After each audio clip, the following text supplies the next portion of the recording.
would never want to write this song, but I did.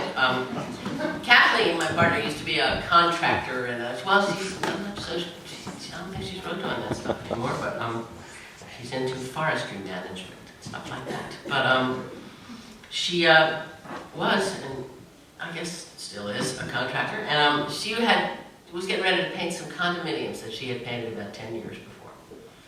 And she said, this time I'm thinking, instead of me and the crew consisted of Kathleen and 2 other women, having to drive our cars into town every time we need a laboratory on this job, I'm thinking of renting one of those little portable outhouse things. She was a little squeamish about it, who isn't, but she went ahead and rented one, and the one that she rented was called a Handy House. As a matter of fact, as soon as we became a customer of the Handy House company, we did receive at our home in the mail a copy of the Handy House Quarterly Newsletter. But how much news could there be? Number 3 discovered.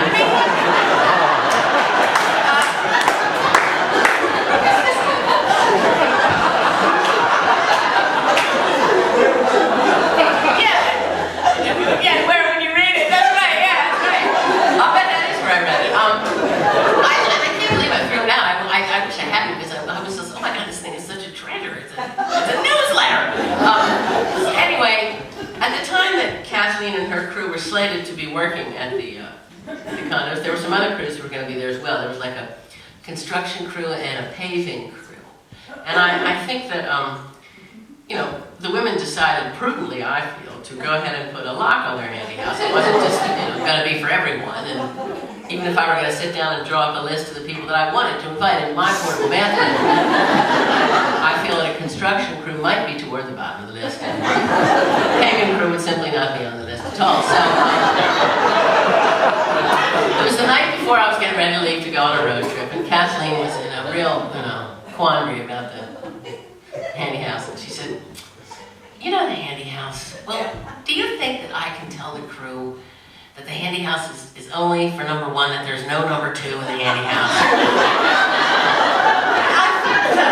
I said, I'm really not sure your authority stretches quite that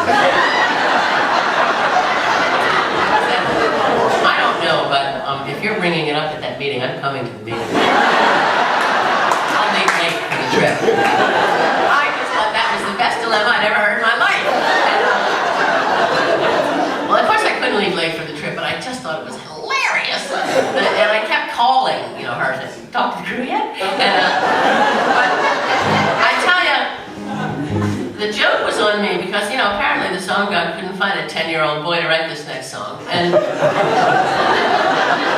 I was walking out of the gig in Pittsburgh, walking to my car, when I found myself singing, just came out of my mouth, the chorus of what was apparently going to be my new song, I'm going to poke the Handy House. I'm going to put on a skirt and blouse with perfume on the house. I'm going to be just quiet as a mouse, and I'm going to poke the Handy House. Handy House, Handy House, I'm going to poke the Handy House. Handy House, Handy House, I'm going to poke the Handy House. It's really gross. I'm going to mock you flushing fools with asparagus pea and running stools. Sitting there thinking about how you'll grouse when you find out poke in the Handy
funny, and I called it, sang it into Kathleen's machine, and she sent it to the other crew, sent it around to the other crew of the rest of the machines.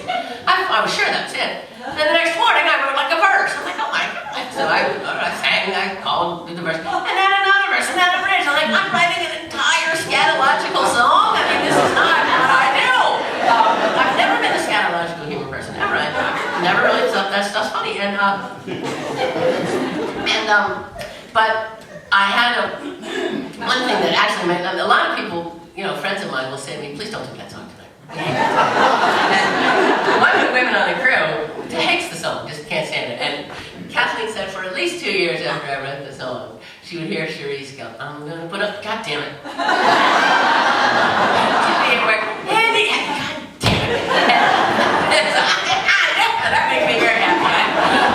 That thrilled me. Now, okay, this is the last song, and thank you so much. And I don't have to carry on about it. I'm going to leave you with this number and then get my car and drive home. And this is, I've talked